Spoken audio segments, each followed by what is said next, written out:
The sun rises over Iconium. 10 miles away, the largest Christian army since Rome's fall, 100,000 strong, approaches. Leading them, a 67-year-old legend, Frederick Barbarossa. His mission? Reclaim Jerusalem. But a formidable obstacle stands in his path. 40,000 seasoned Seljuk warriors defending a fortified city. Every army before them had been broken on this plateau. But on this day, the unthinkable happens. Barbarossa didn't just march, he attacked. Facing a prepared enemy and unfavorable odds, he launched a daring two-pronged assault, shattering 40,000 Turks in a single afternoon. This wasn't just a battle, it was a turning point. Iconium proved the deadliest Muslim armies could be defeated, reshaping the trajectory of the Third Crusade and sending shockwaves through the Islamic world. Though Barbarossa tragically drowned just weeks later, his victory at Iconium became legendary. It became the "what if" that haunted sultans and kings, a testament to raw human will against impossible odds. The Battle of Iconium is a story of courage, strategy, and a legacy that echoes through history. Discover more about this pivotal moment and the men who shaped it. May 18th, 1190. The sun rises pale and cold over the Anatolian plateau. Dust hangs in the windless air above the plain of Iconium, the ancient city the Turks call Konya, its minarets still wrapped in morning shadow. And moving toward it, like a jeweled serpent 10 miles long, comes the largest Christian army assembled since the fall of Rome. 100,000 men, some say more. Crusaders from every corner of Europe, Swabian knights in gleaming mail, Saxon foot soldiers with their massive war axes, Bavarian archers, Bohemian lancers, Templars, clergy, surgeons, cooks, camp followers, and pilgrims who had walked barefoot from the Rhine. At their head, astride a gray destrier, rides a man of 67 years. His red beard has long since gone white, but his eyes, those pale, measuring eyes that have held the gaze of popes and kings and trembling enemies across 4 decades of war, are still. He is Frederick I, Holy Roman Emperor, King of Germany, King of Italy, Duke of Swabia. He is Barbarossa, the Redbeard, and he has come to reclaim Jerusalem. But blocking the road to the Holy City stands something that no Christian army has overcome in recent memory. Between Barbarossa's vast host and the ancient walls of Iconium wait 40,000 Seljuk Turkish warriors, hardened by generations of steppe warfare, commanded by a sultan's own son, defending a fortified city on terrain they have chosen themselves. The odds, to any detached observer, favor the defenders. 40,000 men behind walls is not an obstacle. It is a death sentence for whatever army tries to push through. And every crusading army that had marched this road before the Germans had suffered terribly on the Anatolian plateau, starved, ambushed, worn to nothing by the remorseless Turkish way of war. But something different is about to happen, something that will echo across the medieval world like a thunderclap, something that will reshape the entire trajectory of the Third Crusade and haunt every sultan from Damascus to Baghdad for years afterward. On this day, the unthinkable will happen, in a single afternoon, in a battle so swift and so total that chroniclers across Europe will struggle to believe their own messengers. 40,000 Turks, fortified, prepared, fighting on home soil, will be shattered. Their city will be taken. Their sultan's son will kneel in the dust and beg for terms. And Barbarossa will stand inside the gates of Iconium by nightfall, watching the sun go down over a conquered plain. This battle changed the mathematics of the Crusades forever. It proved that even the deadliest army in the Muslim world could be broken, if you were fast enough, ruthless enough, and led by a man who had spent 60 years learning exactly when to strike. This is the Battle of Iconium. To understand why Iconium mattered, you have to understand the world as it existed in 1187, the year everything changed. For nearly 90 years, the Crusader states of the Holy Land had clung to existence in the sunburned coastal strip of Palestine and Syria. Jerusalem had been in Christian hands since 1099, a symbol powerful enough to animate the entire medieval imagination of Europe. Pilgrims walked from Scotland to Galilee. Kings mortgaged their kingdoms to fund expeditions. The church funneled treasure east without end. It was not just a city, it was the axis around which European Christendom organized its sense of destiny. And then, on October 2nd, 1187, it fell. Saladin, Salah ad-Din Yusuf ibn Ayyub, Sultan of Egypt and Syria, a man of cool military genius and extraordinary political cunning, had spent years unifying the fractured Muslim world around him. He built coalitions where others saw rivals. He outmaneuvered every crusader lord in the Levant with a patience that bordered on the supernatural. And on the plain of the Horns of Hattin in July 1187, he ended the military power of the Kingdom of Jerusalem in a single battle. The Crusader army, the largest the kingdom had ever fielded, was surrounded, dehydrated, and destroyed. The True Cross was captured.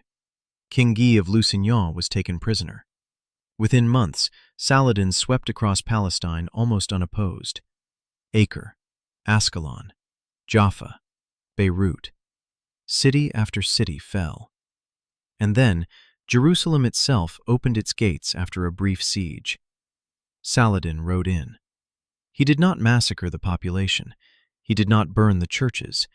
But the cross came down from the Church of the Holy Sepulchre, and the dome of the rock was washed with rosewater, and the Muslim call to prayer rang out over the city that Christendom had bled for a century to hold. The shock in Europe was total. Pope Gregory VIII issued his crusading bull within weeks. It was called Audita Tremendi, having heard with trembling. The word trembling was not rhetorical. Courts from London to Krakow genuinely trembled. 3 kings answered the call. Richard I of England, the Lionheart, a brilliant, ferocious, physically imposing warrior of 31 who had been fighting since his teens. Philip II of France, the Fox, calculating, patient, more interested in what a crusade could do for French prestige than in actual piety. And Frederick I of the Holy Roman Empire, Barbarossa, the old emperor, the most powerful monarch in Europe, who at 67 years of age decided to lead the largest army of the 3. Frederick's decision was the one that terrified Saladin the most. Richard and Philip would sail, taking the sea route down the Atlantic and through the Strait of Gibraltar into the Mediterranean, faster, safer, logistically simpler. But Frederick chose the overland route, the old Crusader road through the Balkans, through Constantinople, and across the entirety of Asia Minor. It was longer. It was more dangerous. It had broken armies before. But Frederick was not afraid of long marches. He had spent his entire reign moving armies across the worst terrain Europe and the Holy Land could offer. And the overland route had one advantage that no fleet could match. You could bring a truly enormous army. 100,000 men, perhaps more. A force so vast that if it arrived intact outside the walls of Jerusalem, no defense Saladin could construct would hold. Saladin understood this perfectly. When his intelligence networks reported the size of the German host gathering on the Danube in the spring of 1189, he sent urgent letters across the Islamic world. He appealed to the Seljuk Sultanate of Rum, the Turkish kingdom that controlled most of Anatolia, the very road Frederick would have to march, to do everything possible to stop the Germans before they reached Syria. Harass them, starve them, cut their supply lines. The plateau of Anatolia was a killing ground. It had destroyed Byzantine armies. It had ground down the forces of the First Crusade. Make it a graveyard for the Germans, too. The Seljuk Sultan of Rum was Kilij Arslan II, an old man now, his kingdom divided among his sons in his dotage. The son controlling the lands around Iconium, the capital, the geographic heart of Seljuk power in Anatolia, was Qutb ad-Din. He was young, ambitious, and when the orders came from Saladin's direction, he was ready to oblige. He had 40,000 warriors. He had a walled city. He had the plateau on his side. Frederick Barbarossa had been a king since he was 25. He had led campaigns in Italy, in Poland, in Burgundy, in Hungary. He had fought the Pope, fought the Norman kings of Sicily, fought the cities of the Lombard League, and emerged from every conflict with his empire, if not always his dignity, intact. He had a soldier's eye, a statesman's patience, and, in the specific military context of managing a massive host across hostile terrain, an almost unparalleled gift for logistics. Keeping 100,000 men fed and marching is not glamorous work. It is the difference between an army and a mob. Frederick kept them marching. The scope of what Frederick had already survived before Iconium deserves a moment's consideration, because it explains something essential about the man who led that charge on May 18th. His career was not merely long, it was encyclopedic. As a young ruler in the 1150s, he had inherited a fragmented German kingdom and spent decades forging it into a coherent imperial power through an alternating program of war and negotiation that exhausted everyone around him. His campaigns in Italy against the Lombard League, the confederation of northern Italian cities that resisted imperial control, had produced some of the worst defeats of his career and some of the greatest recoveries. At Legnano in 1176, the Lombard infantry had broken the flower of German knighthood, Frederick himself barely escaping with his life. Another ruler might have sued for humiliating peace. Frederick negotiated, maneuvered, and eventually extracted a settlement that preserved enough of his authority to continue. He did not win everything, he never did, but he did not stop. It was this quality, not brilliance, not inspiration, but the iron refusal to accept that a setback was permanent, that had made him, by 1189, the most respected and feared ruler in Western Christendom. Richard of England was young and ferocious. Philip of France was subtle and patient. But Frederick was something older and more elemental. He was the gravitational center around which German power had organized itself for 40 years.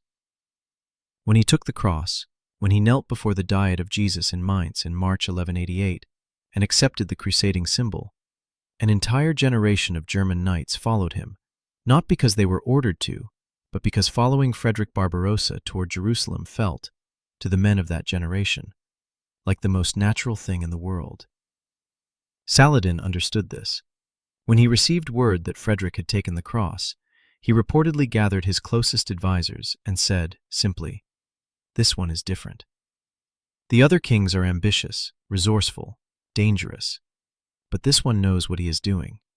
Plan accordingly." But Anatolia tested even him. The march through the Balkans had been difficult. The Byzantine Emperor Isaac II had been treacherous, making promises of safe passage and supply, and then failing to deliver, even briefly imprisoning Frederick's ambassadors, a move the old emperor responded to by occupying Byzantine towns and essentially forcing Isaac to capitulate and provide the crossing into Anatolia at Gallipoli. That episode alone would have broken a lesser leader's campaign. Frederick barely broke stride. But once in Anatolia, the real trial began. The Seljuk Turks did not stand and fight. They could not match the German heavy cavalry in open battle. They knew this, so they did not try. Instead, they picked at the column's flanks with fast horse archers, appearing from nowhere to shower the flanks with arrows and vanishing before the knights could charge. They burned the forage ahead of the column. They poisoned wells.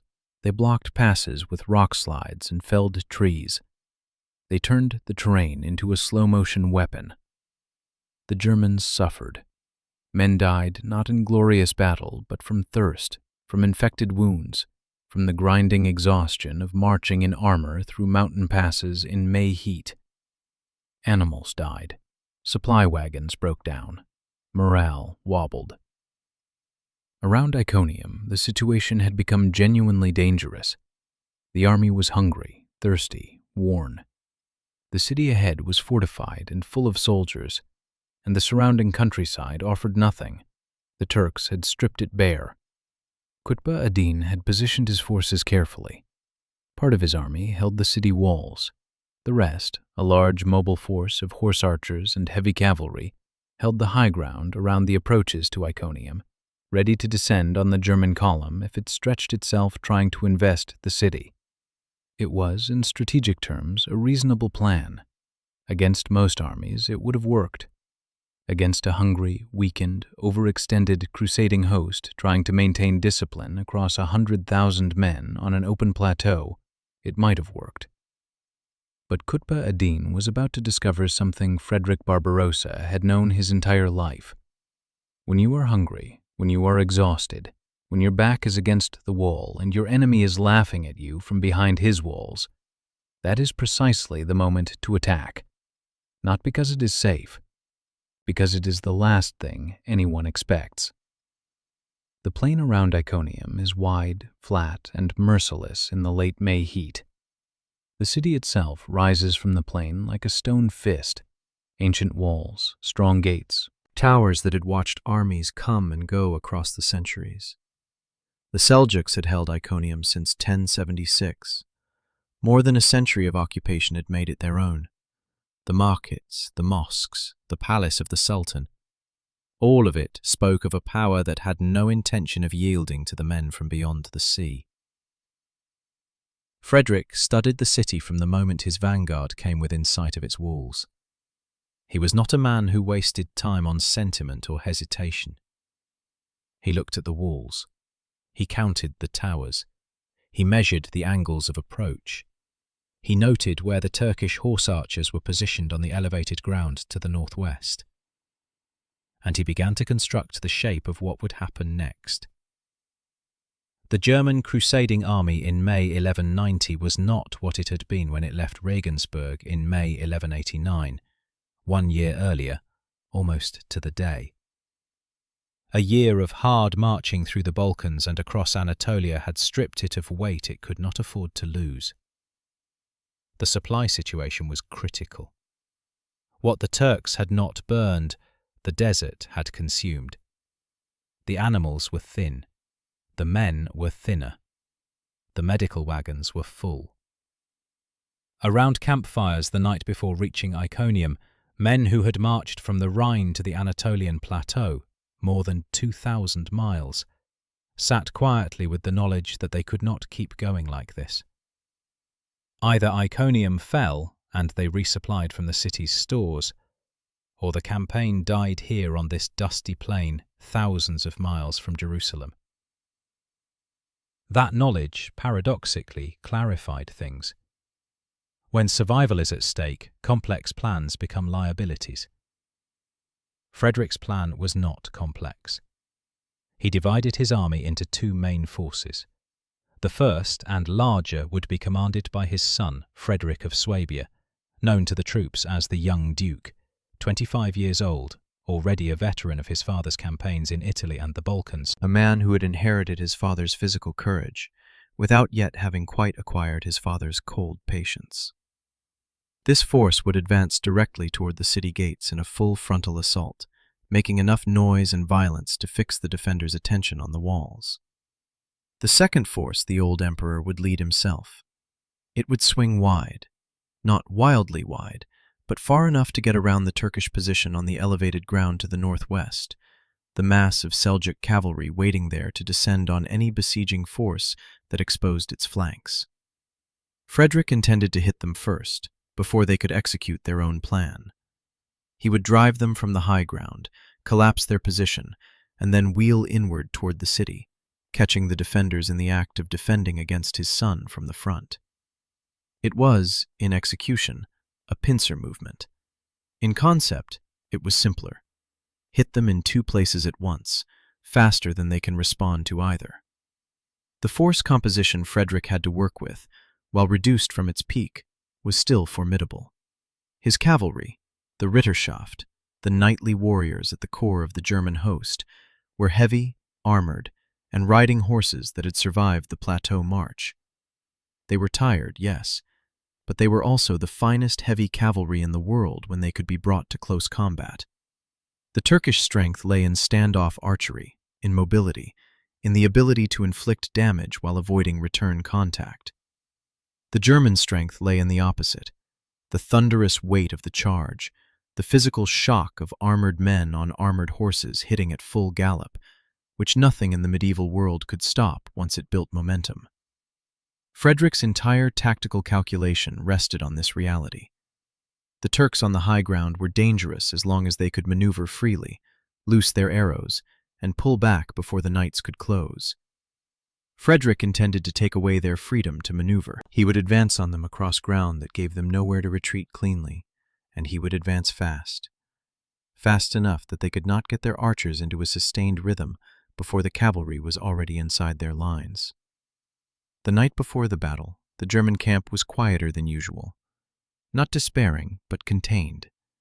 These were veteran soldiers, not the wide-eyed pilgrims who had stumbled through Anatolia on the First Crusade. They had been marching and fighting for a year.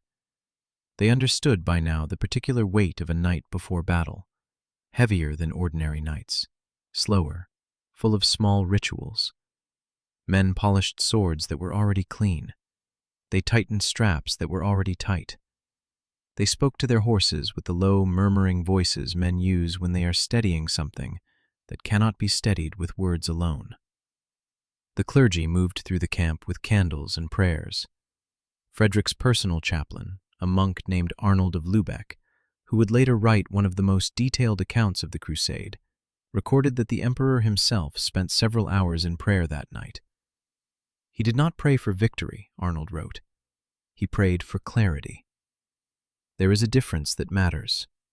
A man who prays for victory is asking for something outside his control. A man who prays for clarity is asking to see what is already in front of him. Frederick emerged from his tent before dawn.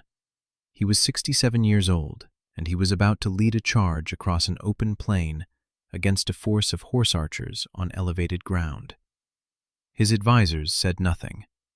They had learned, over decades at his side, that certain conversations had already ended before they began. The silence of the camp before a battle has a texture unlike any other silence. It is not the silence of emptiness. It is the silence of thousands of men inhabiting, simultaneously, the private geography of their own fear. Some men pray.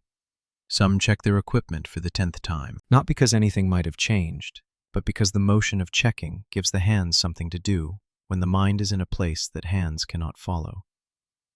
Some men simply sit and stare at the small fire in front of them, watching it as though it might offer an answer to a question they haven't quite been able to form. In the German camp outside Iconium, in the last dark hour before the day of battle, these rituals played out 10,000 times across the plain. A knight from Franconia named Hartmann, known from a brief mention in Arnold of Lübeck's chronicle only as a man of notable size and a quiet temperament, spent the night sharpening his sword until the edge was perfect, then wrapping his hands around the grip and sitting motionless until dawn. A Bavarian sergeant, named in another source only as Ulrich, knelt in the dirt beside his sleeping companions and repeated the same prayer in a whisper, over and over, until the words became sound without meaning, sound without meaning, sound without meaning. A young squire from Swabia recorded, in a letter found in a monastery archive centuries later, that he could not sleep and spent the hours before dawn looking at the stars and thinking about his mother, who had sewn the cross onto his surcoat herself, crying while she did it, and smiling at him when she handed it back, and saying, "Bring it back to me." The cross, she meant, but also herself. These men would never know the larger shape of what they were part of. They would not know that their emperor would drown in a river less than a month from this morning. They would not know that the crusade they had marched 1,000 miles to join would end without Jerusalem. They knew only what was directly in front of them: the city, the walls, the 40,000 soldiers on the high ground, and the man who was about to lead them into it. Frederick emerged from his tent before dawn. The army moved before the sun showed itself above the eastern hills. Horses were saddled and bridled in silence. The infantry formed its ranks without the usual barked commands. The sergeants had become fluent in the language of gestures and looks. Banners were kept furled against the pre-dawn chill. They moved like ghosts through the gray half-light. And ahead of them, behind its walls, Iconium waited. And on the high ground to the northwest, 40,000 Turks waited too. But the waiting was almost over. The sun was beginning to color the eastern horizon when Frederick gave the signal, and two columns of crusaders began to move toward the city of Iconium with the controlled, purposeful weight of men who have decided that today is the day, whatever day costs them. Dawn came hard and bright over the Anatolian plateau, the sun clearing the eastern hills with sudden, unforgiving clarity, and the plain around Iconium erupted into motion. The young duke's column moved first, surging toward the city's main gate in a broad front that stretched across the plain, with banners finely unfurled, the red and gold of the Holy Roman Empire snapping in the morning wind, alongside the crosses of a dozen German principalities. The noise was enormous. Thousands of iron-shod hooves on the packed dirt of the plain, thousands of mail coats ringing with every step, war drums rolling low and heavy, priests singing battle hymns that climbed into the pale morning sky and died there. The Turks on the walls saw it all, and they began shooting. The Turkish archers had the range. Their composite bows, made of layers of horn and sinew, weapons of extraordinary power and precision, sent arrows arcing down from the towers and the battlements in high, whistling salvos that dropped among the advancing Germans with brutal accuracy. Men at the front of the column fell. Horses screamed. The column closed ranks automatically, shields rising, the instinct of long training taking over from conscious thought. But they kept moving. They had to keep moving. Inside the city, the garrison was on alert. Every man at his station, every tower manned, the gates barred with iron and timber. Qutb-ad-Din had expected the Germans to do what any besieging army did: spread out, invest the walls, dig in, and wait. He had not expected them to charge. No one charged city walls without preparation. No one did that. Except they were doing it. The German column was advancing at a pace that was almost reckless, closing the killing ground in front of the walls at a speed that was going to bring the knights into direct contact with the gates within minutes. From the high ground to the northwest, the Turkish cavalry watched. There were many of them, thousands of horse archers and heavy lancers massed on the elevated terrain, positioned exactly where they could sweep down on a besieging force that exposed its flanks. They had been waiting for this. They began to move. But Frederick was already moving. The emperor's column had swung wide during the advance, far enough left that from the walls of Iconium they were partially screened by the angle of approach, their numbers harder to gauge in the early morning light and dust. They moved at pace, not charging yet, but fast, covering ground with the disciplined urgency of cavalry that knows exactly where it is going. And they were going directly at the Turkish horse on the high ground, cutting across the slope at an angle that would intercept the Seljuk cavalry before it could descend far enough to swing around behind the young duke's force. The Turks on the high ground saw them too late. A mass of German heavy cavalry, already committed to the uphill approach, already inside the range at which you could not get your archers organized and shooting before contact, and at the front of it, on a gray horse, a white-bearded figure who was riding like a man of 25. The Turkish commanders shouted. Reorganization in the face of a cavalry charge on broken ground is an act of hope, not tactics. The order rippled through the formations. Some archers tried to get their bows up. Some lancers tried to wheel to meet the threat. But the Germans were already there. The collision was audible a mile away. Heavy cavalry at the gallop, arriving on a mass of soldiers that had not yet achieved formation. This is not a battle. It is a catastrophe. The front ranks of the Turkish horse simply ceased to exist as an organized force in the first seconds of contact. The German destriers, war horses bred specifically for this work, weighing more than 1,000 pounds, armored at the chest and neck, trained to lean into impact rather than shying from it, smashed through the leading Turkish formations like iron through linen. Men went down. Horses fell over other horses. The slope itself became a trap, men trying to pull back uphill, losing their footing on loose soil, the lower riders pushing into them, the Germans cutting and thrusting with practiced efficiency through whatever reached them. Frederick himself was in the leading wave. This was not the action of a commander who had forgotten his age. It was the action of a commander who understood, with complete precision, what his presence meant to his men at the moment of maximum danger. An emperor leading from the front is not a symbol. He is a multiplier. Every soldier who sees him charges harder. Every soldier who sees him stand his ground holds longer. And Frederick had never in his life led from behind when the moment required him in front. The Turkish archers on the high ground, who were not in the immediate collision, tried to find lanes of fire, but the terrain and the chaos of their own retreating cavalry made it nearly impossible. The German charge had collapsed the formation so quickly that shooting into the mass meant shooting their own people. They pulled back, some in organized groups, some not, falling back from the high ground toward the city's northern side as the German momentum carried everything before it.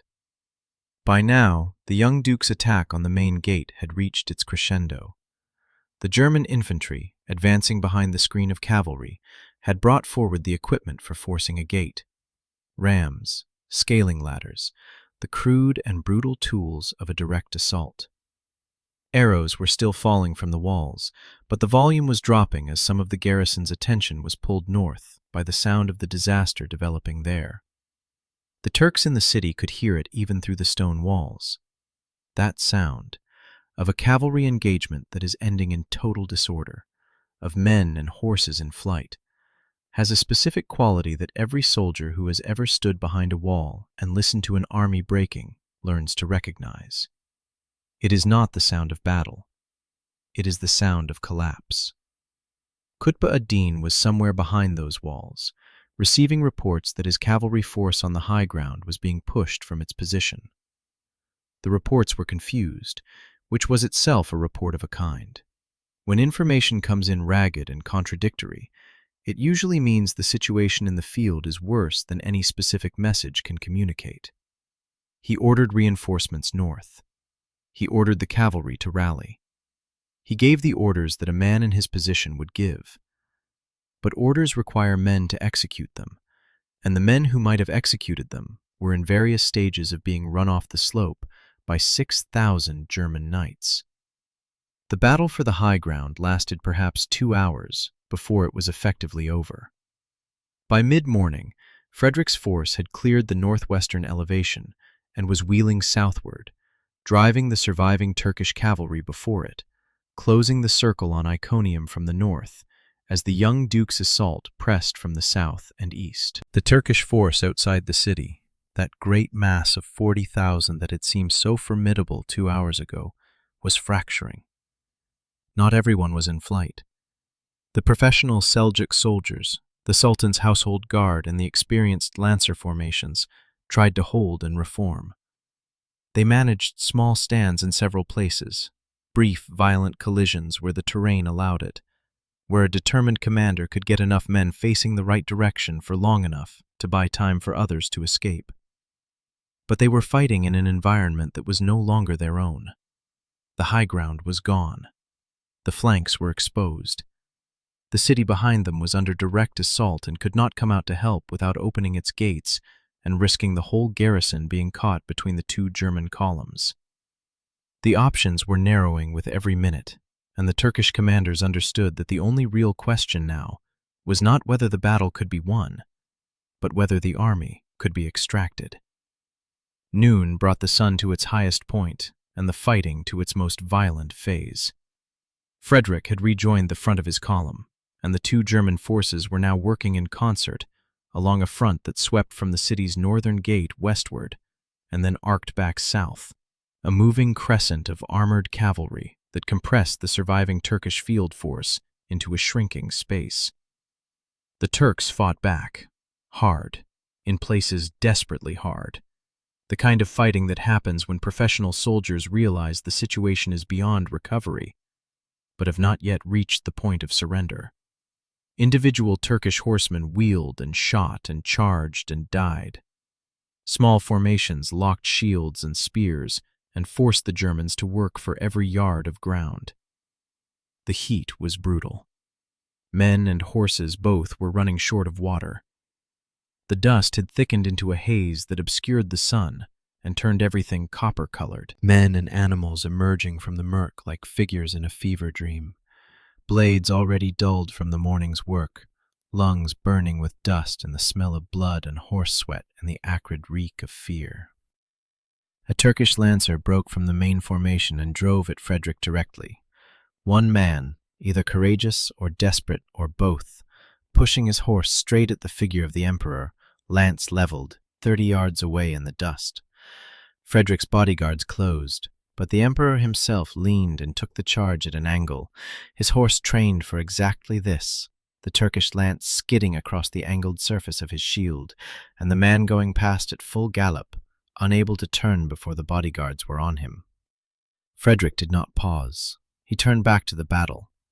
By early afternoon, the Turkish field force had broken beyond recovery. The survivors were streaming north and east, away from the city, into the open plateau, the German cavalry pursuing in loose waves that cut down stragglers and captured officers wherever they found them. Qutb ad-Din, inside the city, had watched his entire field army disintegrate in the space of a morning. What he had now were the garrison troops inside the walls, enough men to defend the city for a time, and the realization that the situation he had constructed so carefully had ceased to exist. The pursuit was relentless and methodical. The German cavalry that had broken the Turkish position on the high ground did not stop at the edge of the slope. They followed the retreating Seljuk horsemen out across the plateau in long wheeling groups, cutting off the escape routes northward, funneling the survivors into terrain where mounted archers could not function effectively and armored lancers could. It was the inverse of everything the Turkish strategy had depended on. Instead of the Seljuks using terrain to negate German advantages, the Germans were using terrain to negate the Seljuks' ability to escape. The plateau that had seemed so favorable to the defenders that morning became, in the space of the afternoon, a trap without walls, wide and featureless and offering no cover to men on horseback trying to put distance between themselves and armored pursuit. Some Turkish commanders managed to rally small groups and make stands that slowed the pursuit enough to allow larger numbers to escape. These were genuine acts of military courage, men who understood that they were buying time with their lives and made the exchange deliberately. But the stands did not last. They could not last. The weight of the German pursuit was too heavy and too organized, and the men making the stands were tired from a morning of fighting that had gone against them at every turn. By the time the shadows began to lengthen across the plateau, the broken remnants of the Turkish field force were scattered across a 50-mile radius, small groups of men on exhausted horses making their way toward whatever safety they could find. The great army that Qutb ad-Din had assembled, 40,000 strong, positioned on favorable terrain, defending a fortified city, had, in the space of a single day, ceased to exist as a military force. The young duke's assault on the main gate had never fully relented.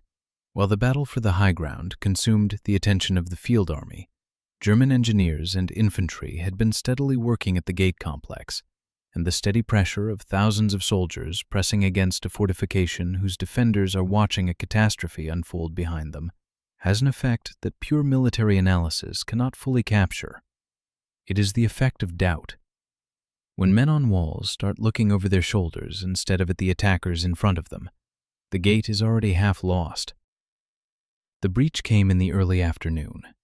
The exact moment is disputed in the chronicles.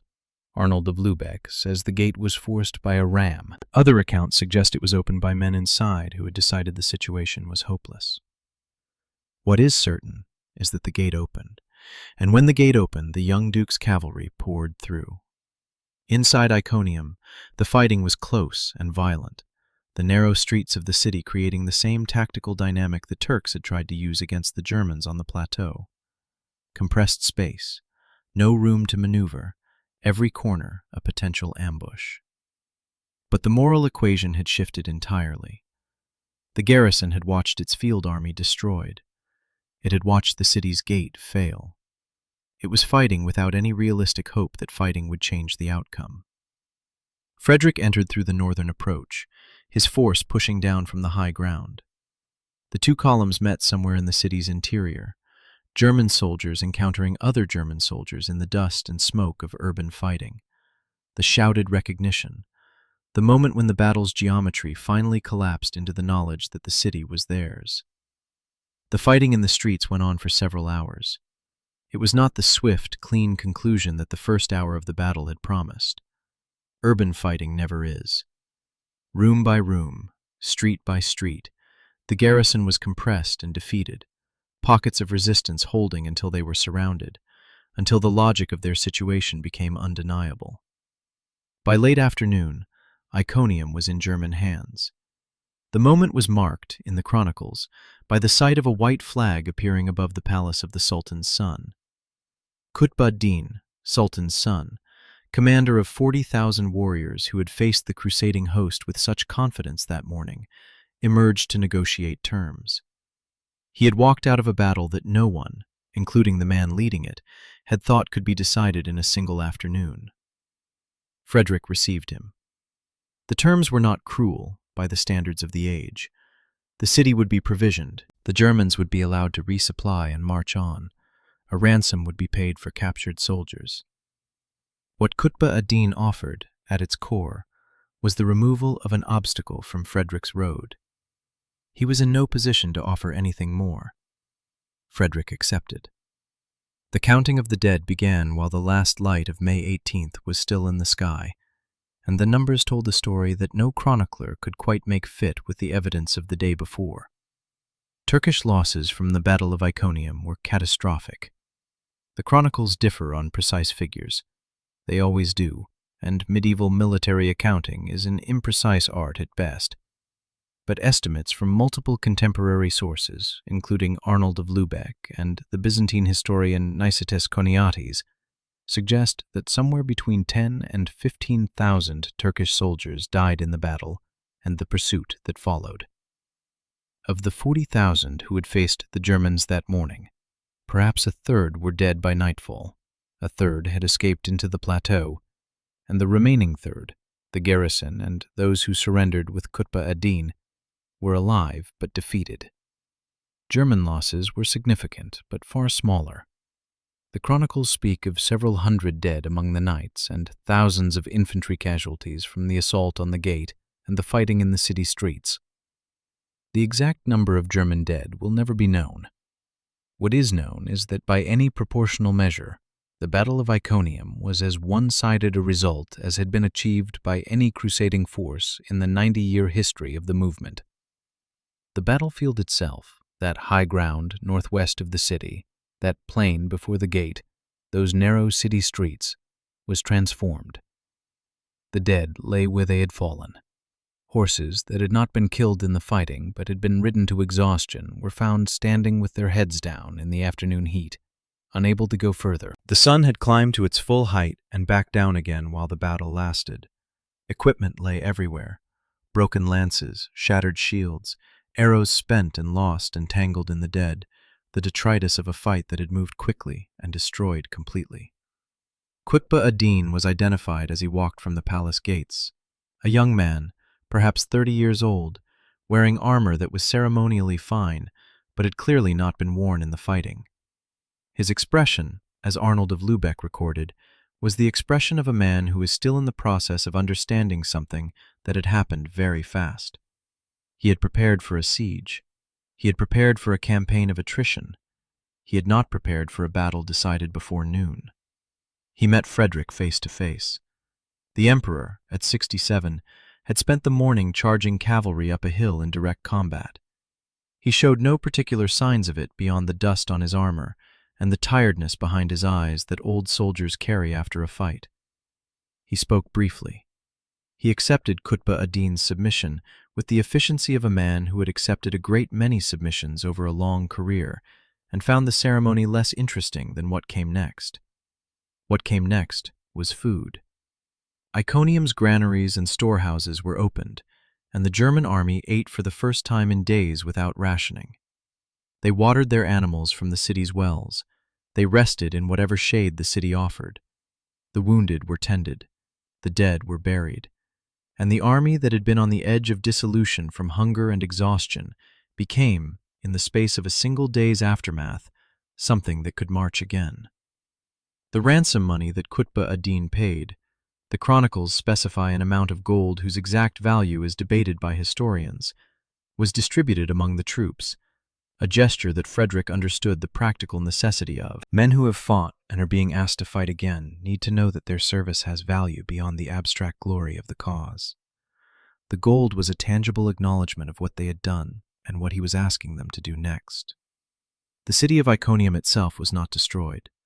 Frederick had no interest in destroying a city he had just paid a great cost in blood and effort to take. The population was not massacred. The mosques were not burned. The infrastructure of the city, its water system, its markets, its roads, was left intact. Frederick was not in Iconium to punish. He was in Iconium to resupply and move on. Jerusalem was still the objective. Iconium was a door that had been locked, and now it was open, and that was all it needed to be. Within 2 days of the battle, the German host had refilled its supply wagons from the city's stores. Its animals had recovered something of their strength, and the long column was forming again on the road south toward the Cilician gates and the coast beyond. The men who marched out of Iconium 2 days after the battle looked different from the men who had marched in. Not because they were rested. They were not fully, not from a year of this march. But they walked with the specific quality that only a victory gives, the knowledge that they were capable of winning, that the road ahead, however hard, was passable. Qutb ad-Din watched from his palace as the last of the German column disappeared into the dust of the southern road. He would report to his father what had happened. He would describe the battle as best he could. And every court in the Muslim world, from Saladin's in Damascus to the caliphs in Baghdad, would receive that report and spend a long time thinking about what it meant. The Battle of Iconium did not save the Third Crusade. It is important to say that plainly, because history has a way of giving individual victories more meaning than events subsequently grant them. Frederick Barbarossa crossed the Salif River in southern Anatolia on June 10, 1190, less than a month after his triumph at Iconium, and drowned. The exact circumstances are unclear. Some accounts say his horse stumbled and threw him into the current. Others say he tried to swim across rather than wait for the crossing by boat, an act of impatience in keeping with his temperament. Whatever happened, the old emperor went into the water and did not come out. His death broke the German crusade. Without Barbarossa, the vast host fractured almost immediately. Some soldiers simply turned around and went home. Others tried to continue, but the logistical and organizational structure that had kept 100,000 men moving for a year depended on one man's authority, and that authority was gone. A remnant force, perhaps a fifth of the original army, continued under Frederick of Swabia and eventually reached the siege of Acre months later, exhausted and depleted, a ghost of what had set out from Regensburg. So in the immediate arc of the Third Crusade, Iconium was a victory that led to a catastrophe that undid most of what the victory had made possible. That is an uncomfortable irony, and medieval chroniclers spent considerable effort trying to make sense of it theologically. Why would God allow such a triumph to be followed so quickly by such a disaster? The answers they offered were predictable: the sins of the army, the mysterious workings of providence, the price of pride. The real answer was simpler. Frederick Barbarossa was irreplaceable, and old men who lead cavalry charges do not always survive to enjoy their victories. But legacy is not only the immediate consequence. It is also the shape a thing leaves on everything that comes after it. Iconium left several shapes. The first was strategic and immediate. Despite the German collapse after Frederick's death, the Battle of Iconium had demonstrated something that Saladin's intelligence networks were required to absorb and report. A crusading army, even an exhausted one, operating far from its supply lines on hostile terrain, could defeat a Seljuk force in the field and take a fortified city in a single day. The speed was the lesson, not the courage, which everyone assumed crusaders would have, not even the tactical intelligence, though that was evident. The speed, the willingness of Barbarossa to attack before he was ready, before the situation was comfortable, before the tactical picture was anything other than one army hungry and the other entrenched. This became a note that circulated in military thinking across the eastern Mediterranean for decades afterward. The second shape Iconium left was on the Seljuk Sultanate of Rum itself. Qutb ad-Din's defeat was, in the political landscape of the Anatolian Turkish world, deeply damaging. The Seljuks' credibility as a military power rested in part on their reputation for grinding down crusading armies through exactly the kind of patient, harassing, terrain-based warfare that Frederick had simply refused to play. The battle had shown that this approach had a vulnerability. It depended on the enemy behaving predictably. If the enemy refused to besiege the city, refused to stretch out in a vulnerable line, refused to accept the war of attrition, if the enemy simply attacked, the terrain-based strategy failed. Seljuk military thinking spent years integrating this lesson. The third and deepest shape Iconium left was on the myth of Frederick Barbarossa himself. He died a month later, and myths that die young grow large quickly. By the time the Third Crusade ended without recovering Jerusalem, by the time Richard the Lionheart sailed home having done everything a king on a crusade was supposed to do, and still failed to achieve the central objective, a quieter narrative had taken root in the imagination of Europe's military culture. What if Frederick had lived? What if the 100,000 men who had shattered 40,000 Turks at Iconium in a single morning had arrived outside the walls of Jerusalem? What if the greatest soldier of the 12th century had been there for the final reckoning? That counterfactual is the most persistent echo of Iconium. Not what happened, but what might have. And yet, what happened at Iconium on May 18, 1190, was already enough. An old man on a gray horse, leading his army in a direct charge at a force that outnumbered him and held the high ground, and winning, not because he had more men or better weapons or superior technology, but because he had the clarity to see exactly when hesitation would kill him and the will to act the instant he saw it. He prayed for clarity, his chaplain wrote, and that morning, on the plain before the city of the Seljuk Sultans, it was given to him. Centuries later, the plain around Konya, the city the Crusaders called Iconium, is cultivated farmland. The ancient walls are long gone. The city has grown into a modern Turkish metropolis, home to more than 1 million people, a center of trade and culture and Islamic scholarship that would have been recognizable in purpose, if not in scale, to the Seljuk Sultans who built it. Tourists visit the tomb of Rumi, the great Sufi mystic and poet who lived in Konya a century after the battle, whose spinning dervishes have become an emblem of the city's spiritual life.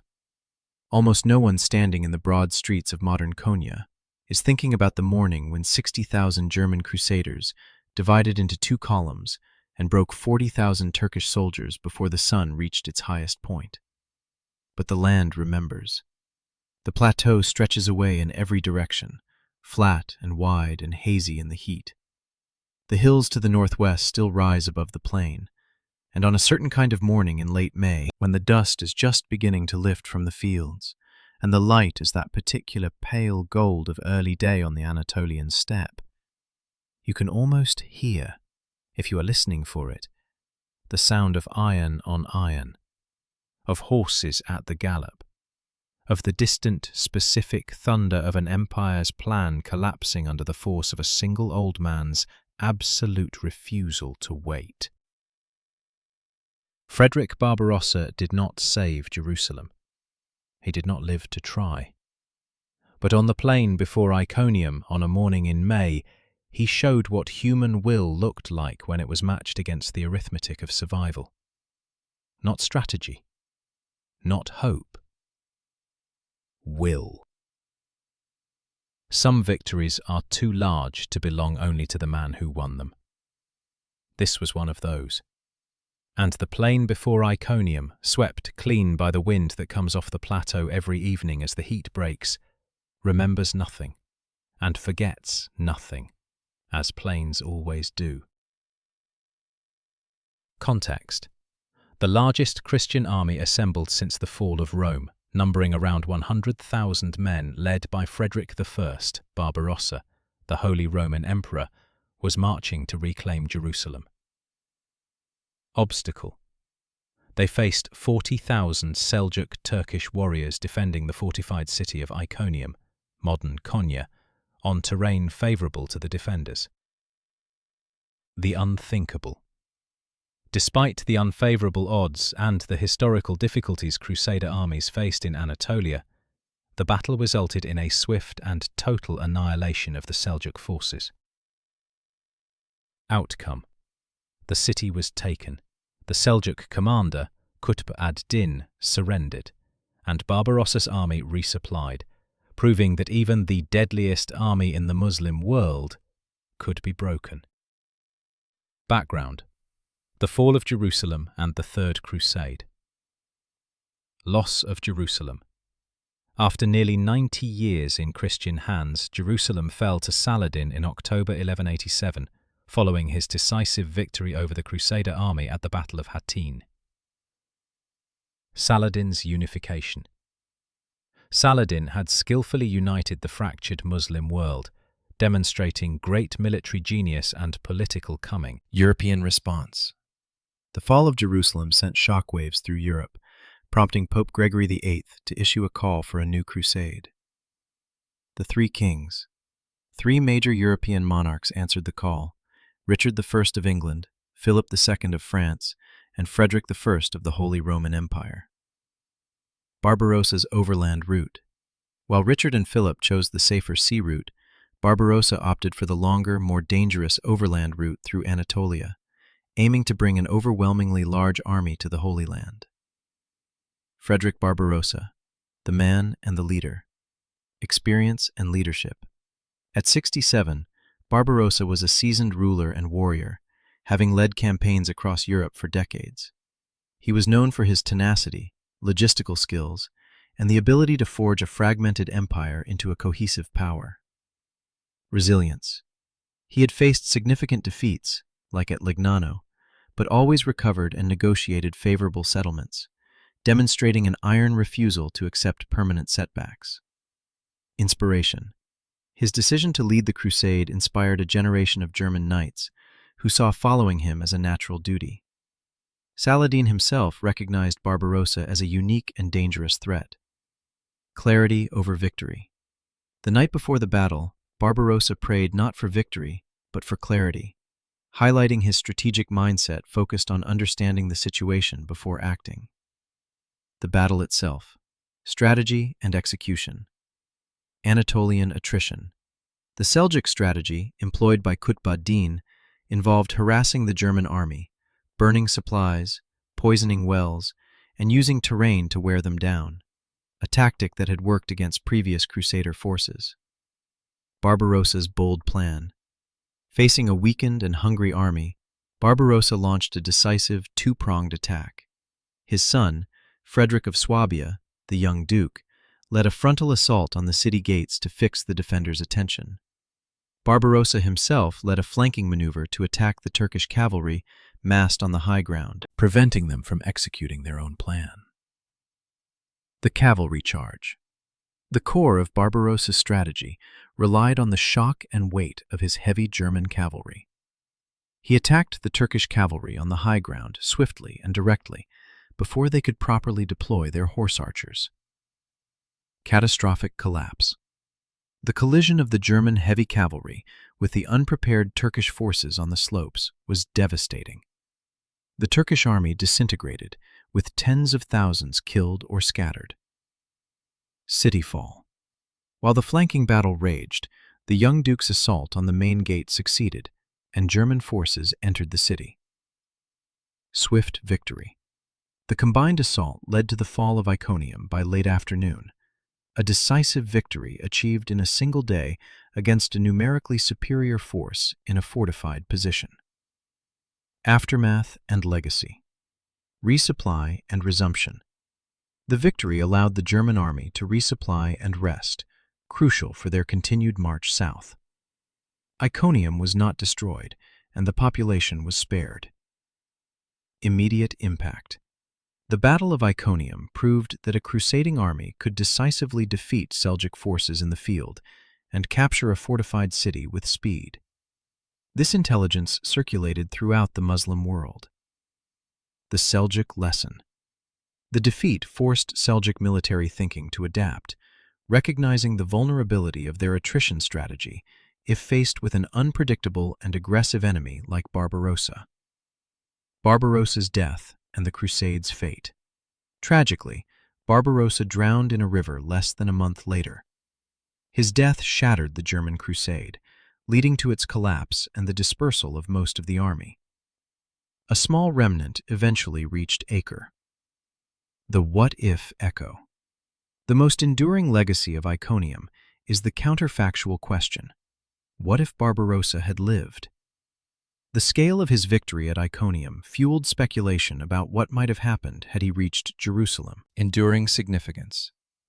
The battle is remembered not just for its military outcome, but as a testament to human will, strategic clarity, and the refusal of an old emperor to hesitate when decisive action was required, even against overwhelming odds.